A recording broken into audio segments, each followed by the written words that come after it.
नमस्कार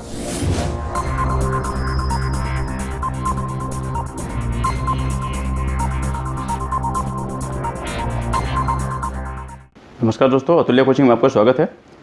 चलिए आज हम लोग करते हैं सीटेट एग्ज़ाम में पूछे जाने वाले लैंग्वेज 2 हिंदी। ये 30 क्वेश्चन का सेट होगा और इसमें चेक करते हैं अपने आप का कि हम लोग जल्दी से जल्दी सही जवाब कैसे दे पाते हैं, कितने क्वेश्चन का जवाब दे पाते जो बिल्कुल सही है। और कुछ इसके लिए टर्म एंड कंडीशन है कि ये जो क्वेश्चन आपके सामने आएगा तो एक क्वेश्चन का जवाब देने के लिए आपके पास जो मैक्सिमम टाइम होगा ये होगा 60 सेकेंड, यानी कि 1 मिनट। 60 सेकेंड के अंदर ही आपको जवाब देना है और प्रयास ये करना है कि 20 सेकेंड में हो जाए, 30 में हो जाए, 40 में हो जाए।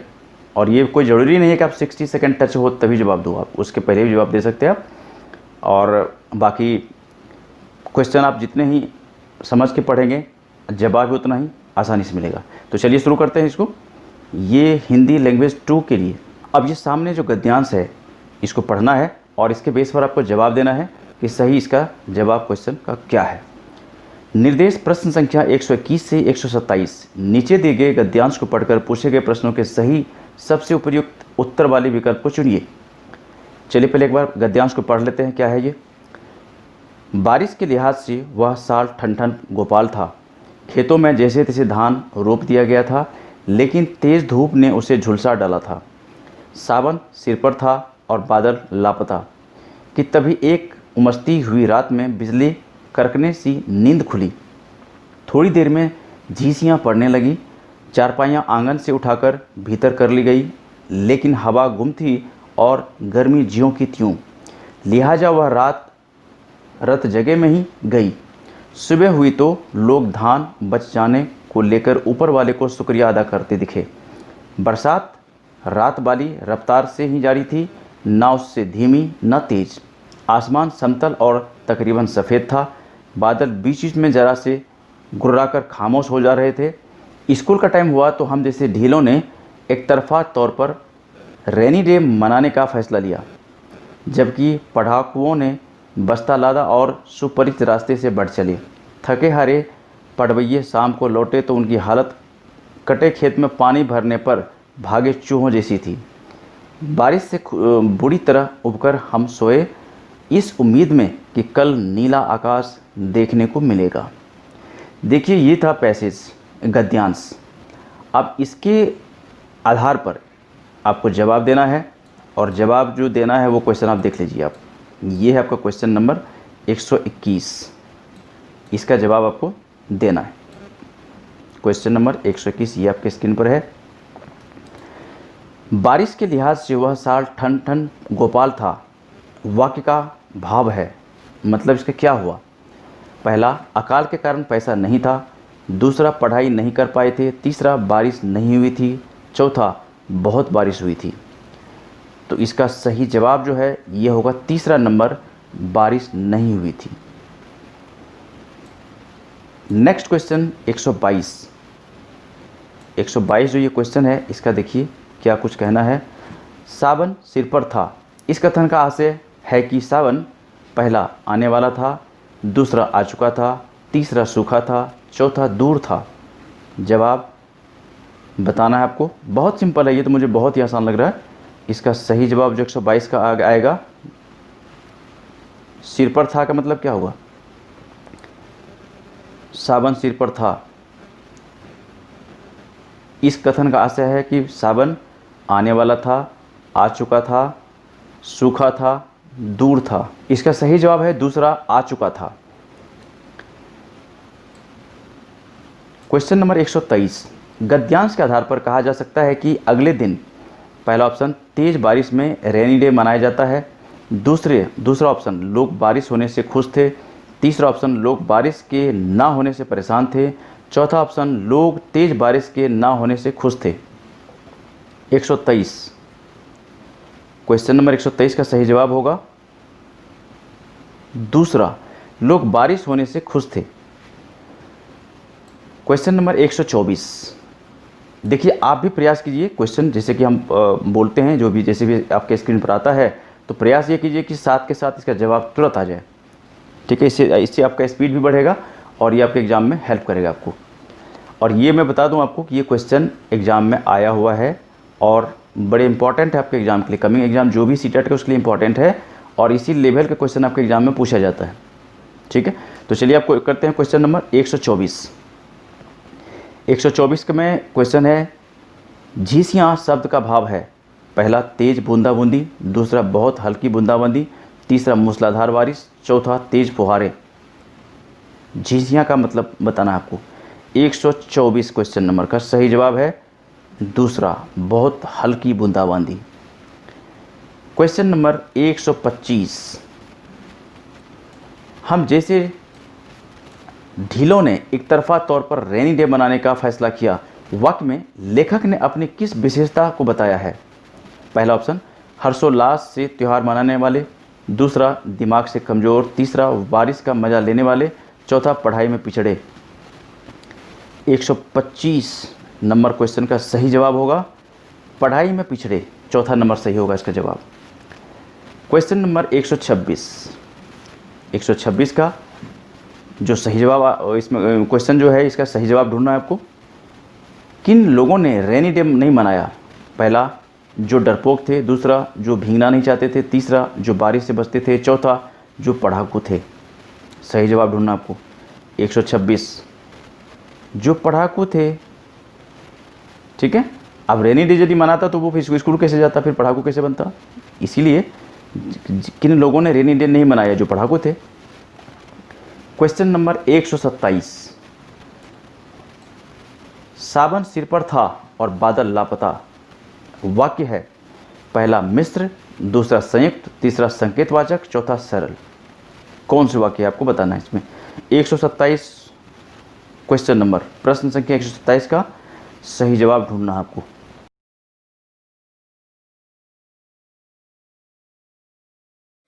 कौन सा जवाब इसका सही है आपको बताना है। और चलिए मैं बताता हूँ, इसका सही जवाब है 127 का दूसरा संयुक्त वाक्य है। अब निर्देश है प्रश्न संख्या 128 से 142, नीचे दिए गए प्रश्नों के सही सबसे उपयुक्त उत्तर वाले विकल्प को चुनिए। प्रश्न संख्या 128, भाषा शिक्षण के संदर्भ में बाल साहित्य का उद्देश्य है। पहला बच्चों को भाषा के नियमों की जानकारी देना, दूसरा बच्चों को उत्साही पाठक बनने के लिए प्रोत्साहित करना, तीसरा बच्चों को साहित्यिक विधाओं से परिचित करवाना, चौथा बच्चों को जीवन कौशल सिखाना। कौन से इसमें ऑप्शन सही है बताना है आपको। 128 प्रश्न संख्या, इसका जो सही जवाब आ रहा है यह है दूसरा, बच्चों को उत्साही पाठक बनने के लिए प्रोत्साहित करना। क्वेश्चन नंबर 129, संदर्भ में व्याकरण का शैक्षिक निहितार्थ है। पहला व्याकरण पाठ के संदर्भ में सिखाया जाता है, दूसरा पाठ के संदर्भ में व्याकरण जानना जरूरी नहीं है, तीसरा व्याकरण और संदर्भ दोनों अलग अलग है, चौथा व्याकरण का संदर्भ पाठ्य पुस्तक में ही होता है। प्रश्न संख्या 129 का सही जवाब ढूंढना है आपको और प्रयास करिए थोड़ा जल्दी भी हो और सही भी हो, दोनों हो। तो इसका सही जवाब जो आ रहा है ये है चौथा नंबर, व्याकरण का संदर्भ पाठ्य पुस्तक में ही होता है। क्वेश्चन नंबर 130, बच्चों को कहानी सुनाने की उपयोगिता सिद्ध होती है। पहला कहानी में गूंथे हुए नैतिक मूल्यों के आधार पर, दूसरा कहानी से मिलने वाली ज्ञान विज्ञान की जानकारी द्वारा, तीसरा कहानी से मिलने वाली सीख द्वारा, चौथा कहानी कहने के तरीके द्वारा। प्रश्न संख्या 130 का सही जवाब ढूंढना है आपको और इसका सही जवाब जो आ रहा है यह आ रहा है तीसरा, कहानी से मिलने वाली सीख द्वारा। क्वेश्चन नंबर 131, अवलोकन को आकलन का भाग तभी कहा जा सकता है जब अवलोकन, पहला ऑप्शन लड़के लड़कियों का अलग अलग किया जा रहा हो, दूसरा अनिवार्यता औपचारिक रूप से किया जा रहा हो, तीसरा नियमित रूप से किया जा रहा हो, चौथा प्रतिदिन प्रत्येक बच्चे का किया जा रहा हो। प्रश्न संख्या 131 का सही जवाब ढूंढना है आपको। प्रश्न आपके स्क्रीन पर है, इसका सही जवाब आपको ढूंढना है। 131 नंबर का सही जवाब क्या होगा? इसका सही जवाब आ रहा है तीसरा नंबर, नियमित रूप से किया जा रहा हो। 132, सुरभि किसी भी ऐसे शब्द विशेष को बोलने में कठिनाई अनुभव करती है जिसमें 2 से अधिक बार ता की आवृत्ति हुई हो, आप उससे या उसे ऑप्शन नंबर 1 ऐसे शब्दों को बार बार सुनने के लिए कहेंगी। दूसरा, बोलते समय इस ओर ध्यान ना देने के लिए कहेंगी। तीसरा, ता वाले शब्दों का बार बार उच्चारण करवाएंगी। चौथा, ऐसे शब्दों का विकल्प ढूंढ कर देंगी। सही जवाब ढूंढना आपको प्रश्न संख्या 132 और सही जवाब इसका आ रहा है दूसरा, बोलते समय इस ओर ध्यान ना देने के लिए कहेंगी। क्वेश्चन नंबर 133, प्राथमिक स्तर पर भाषा का आकलन करने में सर्वाधिक सहायक है। ऑप्शन नंबर 1 नाटक का मंचन, नंबर 2 वीडियोग्राफी, नंबर 3 लिखित परीक्षा, नंबर 4 पोर्टफोलियो। प्रश्न संख्या 133 का सही जवाब ढूंढना आपको। प्रश्न संख्या 133 का सही जवाब ढूंढना है।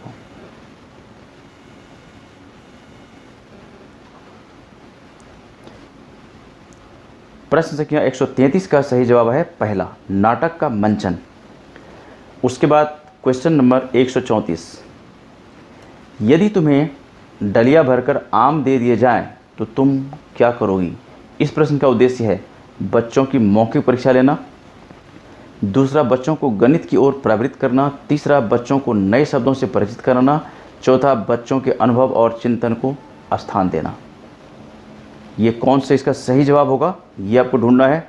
प्रश्न संख्या 134, सही जवाब इसका जो आ रहा है ये है चौथा, बच्चों के अनुभव और चिंतन को स्थान देना। प्रश्न संख्या 135, अकादमिक सत्र शुरू होने के 2 माह बाद तक भी कक्षा 4 के विद्यार्थियों को भाषा की पाठ्यपुस्तकें उपलब्ध नहीं करवाई जा सकी हैं। ऐसी स्थिति में शिक्षक, पहला ऑप्शन, भाषाई क्षमताओं के विकास के लिए अन्य विषयों की पाठ्यपुस्तकों का प्रयोग करें। दूसरा, श्रवण एवं वाचन कौशल का अभ्यास करवाते रहें। तीसरा, विद्यार्थियों को पाठ्यपुस्तक अपने आप खरीदने के लिए प्रोत्साहित करें। चौथा, पाठ्यपुस्तक के उपलब्ध होने तक पठन लेखन की प्रक्रिया आरंभ न करवाएं। सही जवाब को ढूंढना है। 135 नंबर का सही जवाब इसमें से क्या होगा। बिल्कुल आप गौर से क्वेश्चन को देखिए तो इसमें आंसर आपको तुरंत मिल जाएगा। और इसका जो सही जवाब आ रहा है 135 का, ये है पहला, भाषाई क्षमताओं के विकास के लिए अन्य विषयों की पाठ्यपुस्तकों का प्रयोग करें। क्वेश्चन नंबर 136, भाषा शून्य में विकसित नहीं होती। इसका शैक्षिक निहितार्थ है कि भाषा सीखने के लिए डैश अनिवार्य है। पहला, सामाजिक अंतःक्रिया। दूसरा, विद्यालयी पढ़ाई लिखाई। तीसरा, भाषा प्रयोगशाला। चौथा, पारिवारिक संवाद। सही उत्तर ढूंढना है आपको, सही ऑप्शन ढूंढना है। इसमें से 4 में से कोई एक सही है ढूंढना आपको। 136 क्वेश्चन नंबर का, तो इसका सही जवाब जो आ रहा है 136 का, यह है सामाजिक अंतःक्रिया, यानी कि पहला ऑप्शन। क्वेश्चन नंबर 137, प्राथमिक स्तर पर भाषा शिक्षण का उद्देश्य है बच्चों को, पहला ऑप्शन, अक्षरों की बनावट के प्रति सचेत करना। दूसरा, सहज अभिव्यक्ति का अवसर देना। तीसरा, मातृभाषा की लिपि की पहचान करवाना। चौथा, व्याकरणिक नियमों को कंठस्थ करवाना। क्वेश्चन नंबर 137 का सही जवाब जो है इसमें यह आएगा दूसरा, सहज अभिव्यक्ति का अवसर देना। क्वेश्चन नंबर 138, भाषाई कौशलों के संबंध में कौन सा कथन सही है। पहला ऑप्शन, सभी भाषाई कौशल स्वयं ही विकसित होते हैं। दूसरा, सभी भाषाई कौशल पाठ्यपुस्तक से ही विकसित होते हैं। तीसरा, कोई भी भाषाई कौशल अंतः संबंधित नहीं है। और चौथा, सभी भाषाई कौशल अंतः संबंधित है। इसमें से यानी कि प्रश्न संख्या 138 से इसमें आपको 4 में से एक सही जवाब है, आपको ढूंढना है कि वो सही जवाब कौन सा है। भाषाई कौशलों के संबंध में कौन सा कथन सही है। चौथा इसका आंसर सही है, सभी भाषाई कौशल अंतः संबंधित है। क्वेश्चन नंबर 139 पढ़कर समझना कुशलता का विकास करने में सबसे कम महत्वपूर्ण है। पहला ऑप्शन, कहानी पर आधारित व्याकरण समझाना। दूसरा, कहानी को अपनी भाषा में कहलवाना। तीसरा, कहानी पर आधारित प्रश्न बनवाना। चौथा, कहानी का अंत बदलवा देना। इसमें से सही जवाब ढूंढना आपको। सही 4 में से एक ऑप्शन सही है, जो कि 139 नंबर प्रश्न का जवाब है वो ढूंढना आपको कौन सा है ये। चलिए मैं बताता हूँ। 139 का जो सही जवाब है यह है पहला, कहानी पर आधारित व्याकरण समझाना। क्वेश्चन नंबर 140, निम्नलिखित में से कौन सा कथन प्राथमिक स्तर पर भाषा सीखने के लिए एक महत्वपूर्ण उद्देश्य की ओर संकेत करता है। पहला, संज्ञा, सर्वनाम, विशेषण और वचन की शुद्धि पहचान करना। दूसरा, भाषण, वाद विवाद और कविता पाठ में भाग लेना। तीसरा, भाषा को अपने परिवेश एवं अनुभव को समझने का माध्यम बनाना। चौथा, गणित के पाठ्यक्रम के अनुरूप हिंदी में संख्याएं जानना। इसमें से कौन सा सही जवाब है ये ढूंढना आपको। प्रश्न संख्या 140 140। इसका देखिए सही जवाब आ रहा है तीसरा नंबर, भाषा को अपने परिवेश एवं अनुभव को समझने का माध्यम मानना। क्वेश्चन नंबर 141, भाषा सीखने में शब्दकोश का बहुत महत्व है। निम्नलिखित में से शब्दकोश का सबसे कम महत्वपूर्ण उपयोग कौन सा होगा। प्रश्न संख्या 141, भाषा सीखने में शब्दकोश का बहुत महत्व है। निम्नलिखित में से शब्दकोश का सबसे कम महत्वपूर्ण उपयोग कौन सा होगा। पहला ऑप्शन, किसी शब्द का अर्थ जानना। दूसरा, किसी शब्द का समानार्थी शब्द जानना। तीसरा, किसी शब्द की सही वर्तनी जानना। चौथा, अक्षरों वर्णों का क्रम जानना। सही जवाब जिसको आ रहा है 141 का, यह आ रहा चौथा नंबर, अक्षरों वर्णों का क्रम जानना। क्वेश्चन नंबर 142, जब बच्चे भाषा से भिन्न कोई विषय पढ़ते हैं तो वे ऑप्शन नंबर 1 साथ साथ परीक्षा की तैयारी भी करते हैं। दूसरा, केवल अवधारणा ही बना पाते हैं। तीसरा, केवल विषय ही पढ़ते हैं। चौथा, साथ साथ भाषा भी सीखते हैं। 142 प्रश्न संख्या का सही जवाब ढूंढना आपको। सही जवाब इस तरह से आ रहा है आपका 142 का चौथा नंबर, साथ साथ भाषा भी सीखते हैं। प्रश्न संख्या 143 से 150 नीचे के दिए गए गद्यांशों को पढ़कर पूछे गए प्रश्नों के सही जवाब सबसे उपयुक्त उत्तर वाले विकल्प को चुनिए। अब चलिए इसको देख लेते हैं गद्यांश क्या कुछ है ये। हमें स्वतंत्र हुए 15 वर्ष ही हुए थे कि पड़ोसी चीन ने हमारी पीठ में छुरा भोंक दिया। उत्तरी सीमा की सफ़ेद बर्फीली चोटियां शहीदों के खून से सनकर लाल हो गई। हजारों माँओं की गोदें सूनी हुई, हजारों की मांग का सिंदूर पुंज गया और लाखों अभागे बच्चे पिता के प्यारे से वंचित हो गए। गणतंत्र दिवस निकट आ रहा था। देश का हौसला पस्त था। कोई उमंग नहीं रह गई थी पर्व मनाने की। तब यह सोचा गया कि जानी मानी फिल्मी हस्तियां आयोजन में शामिल हों तो भीड़ उमड़ेगी। वहाँ कोई ऐसी गीत प्रस्तुत हो जो लोगों के दिलों को छूकर उन्हें झकझोर सके। चुनौती फिल्म जगत तक पहुँची। एक नौजवान गीतकार प्रदीप ने चुनौती स्वीकारने का मन बनाया और गीत लिखना शुरू किया। लेकिन सुर और स्वर के बिना गीत का क्या। प्रदीप संगीत निर्देशक सी रामचंद्र के पास पहुँचे। उन्हें गीत पसंद आया और रक्षा मंत्रालय को सूचना दे दी गई। 26 जनवरी का शुभ दिन आया।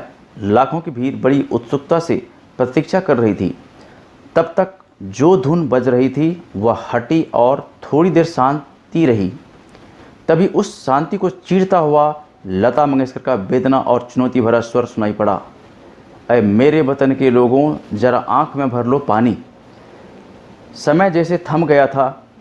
सभी के मन में एक ही भाव, एक ही रस में डूब गए। गीत समाप्त हुआ तो लगभग 2 लाख लोग सिसक रहे थे। आंसू थे कि थमते ही ना थे। चलिए इसके आधार पर हमें ये जवाब देना है। 143, अरे मेरे वतन के लोगों, डैश गीत के बारे में क्या सच नहीं है। देखिए अक्सर क्या होता है, आपसे जो प्रश्न पूछा जाता है उसमें कोई क्वेश्चन नेगेटिव में पूछा जाता है। जैसे कि हम क्वेश्चन पूछते हैं, लगता है कि सच है, लेकिन क्वेश्चन क्या बोल रहा है यहाँ पर, गीत के बारे में क्या सच नहीं है। तो ऐसे क्वेश्चन में कन्फ्यूजन देखिए अक्सर होता है, तो इसलिए आपको बच के रहना है और क्वेश्चन बड़े ही सोच समझ के पढ़ना है, बहुत ही होश में पढ़ना है क्वेश्चन, कि यहाँ पर नहीं तो नहीं लिखा हुआ है।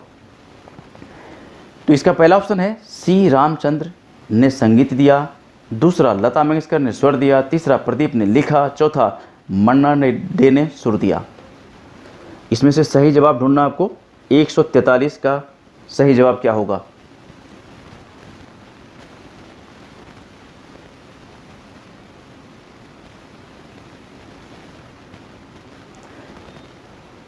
इसमें देखिए मैंने आपको पहले ही बताया था, ये क्वेश्चन जो है नेगेटिव है। अरे मेरे वतन के लोगों, गीत के बारे में क्या सच नहीं है वो ढूंढना आपको। तो चौथा नंबर ऑब्वियस है, ये इसमें क्लियर है। चौथा नंबर मन्ना डे की इसमें कोई बात ही नहीं हुई है। मन्ना डे ने सुर दिया था, ये गलत है, मतलब सच नहीं है। उसके बाद क्वेश्चन नंबर 144, भारत में 26 जनवरी का पर्व मनाने की उमंग न रहने का कारण क्या था? पहला, रक्षा मंत्रालय की अनिच्छा। दूसरा, चीन का दबाव। तीसरा, हजारों युवकों का शहीद होना। चौथा, सैनिकों के द्वारा मार्च पास्ट से इनकार। चलिए इसका जवाब तुरंत आना चाहिए 144 का। तीसरा सही जवाब है हजारों युवकों का शहीद होना, जिससे क्या होता, देश में मातम छाया हुआ था और सब दुखी थे कि हमारे सैनिक, हमारे जवान इतने मारे चले जा रहे हैं। क्वेश्चन नंबर 145, रक्षा मंत्रालय को क्या सूचना दी गई होगी? पहला, गीत प्रस्तुत करने की चुनौती स्वीकार है। दूसरा, प्रदीप और सी रामचंद्र भी दिल्ली आएंगे। तीसरा, 26 जनवरी का पर्व मनाया जाए। चौथा, फिल्मी हस्तियां भाग लेंगी। इसमें से सही ऑप्शन ढूंढना आपको कौन सा है, 145 नंबर प्रश्न है।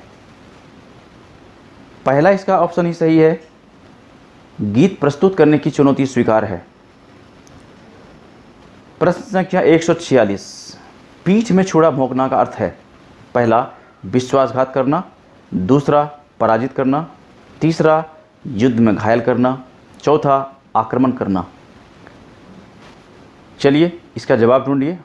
और चाइना का ये हमेशा रहा ही है, पीठ में छुरा भोंकने का। अभी भी जो कुछ दिन पहले हमारे 20 जवान को धोखे से मारा, ये भी एक छुरा भोंकने का ही काम किया उसने। इसका सही जवाब जो है 146 का, यह है पहला, विश्वासघात करना। उसके बाद प्रश्न संख्या 147, जानी मानी फिल्मी हस्तियों को बुलाने का निर्णय क्यों लिया गया? पहला, लता मंगेशकर का गीत सुनने के लिए। दूसरा, शहीदों को श्रद्धांजलि देने के लिए। तीसरा, गणतंत्र दिवस मनाने के लिए। चौथा, भीड़ जुटाने के लिए। देखो क्वेश्चन बिल्कुल, इसका आंसर सामने दिख रहा है, बिल्कुल स्पष्ट है। 147 का सही जवाब 147।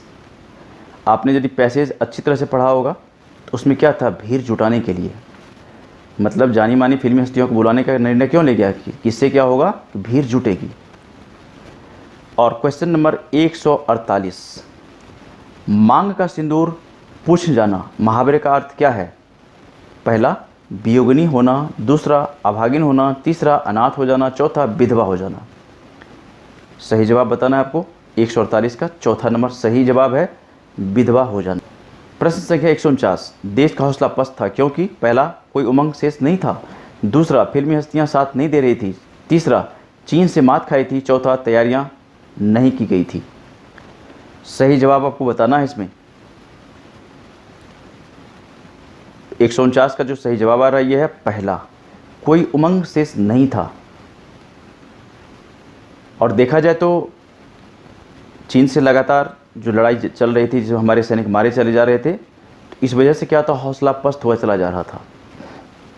क्वेश्चन नंबर 150, उमरना क्रिया का कौन सा प्रयोग ठीक नहीं है? पहला ऑप्शन, दूध उमरने लगा। आंसू उमर चले। तीसरा, भीड़ उमर पड़ी। चौथा, नदी उमर गई। बताना है 150 का सही जवाब क्या है इसमें से। 150 का सही जवाब चलिए मैं बता दूं आपको, पहला है दूध उमरने लगा। तो ये अभी हमने किया 30 क्वेश्चन का एक सेट, और इसमें आपको अब ये बताना है कि आपने कितना सही किया, और उसको पूरा कैलकुलेट करिए और कमेंट में हमें आप ये मेंशन करिए आपका नाम, कितने आपने स्कोर किया और किस स्टेट से बिलोंग करते हो आप। क्योंकि इस तरह से जो हमारे पास जो रिपोर्ट आता है, हमारे पास जो इस तरह से कमेंट्स आता है, उसके बेस पर हम रैंडमली चूज करेंगे कुछ ऐसे स्टूडेंट को और उन्हें हम सरप्राइज़ गिफ्ट देंगे। तो जो अच्छे परफॉर्मेंस कर रहे हैं, जो पढ़ाई में अच्छा कर रहे हैं और जो सिंसियर स्टूडेंट है, उनको हमारी टीम सेलेक्ट करके उनको सरप्राइज़ गिफ्ट देगी। तो ये आप जो भी स्कोर करते हो इसको आप भेज सकते हैं आप, ठीक है। तो इस तरह के सेट ये जो क्वेश्चन का भी सेट कराया गया ये लगातार यहाँ हो रहा है, और आप चाहते हैं कि आपको लगातार इस तरह का सेट मिलता रहे तो इस चैनल से जुड़े रहिए। इस चैनल को आप सब्सक्राइब कर लीजिए, अतुल्या कोचिंग चैनल को, और अपने मोबाइल का नोटिफिकेशन बेल को ऑन रखिए ताकि हर अपडेट, हर टेस्ट का आपको अपडेट तुरंत जाए। यहाँ लाइव प्रोग्राम भी होता है, जैसे लाइव होगा, जैसे आप मानो सब्सक्राइब किया हुआ आपने, तो लाइव जैसे होगा तो आपको नोटिफिकेशन तुरंत जाएगा इसका, ठीक है। तो ये देखिए लाइव प्रोग्राम भी होता है, रिकॉर्डेड भी होता है, इस तरह का सेट ये इस पर चलता रहता है, ऑनलाइन होते रहता है। कुछ आपको कहना हो, पूछना हो, बताना हो तो आप कमेंट्स कर सकते हैं। मिलते हैं हम एक दूसरी वीडियो में इस तरह की और भी टेस्ट के साथ। तब तक इस वीडियो को इतना प्यार से देखने, सुनने, समझने के लिए आपका बहुत बहुत धन्यवाद। Okay, thank you, bye bye.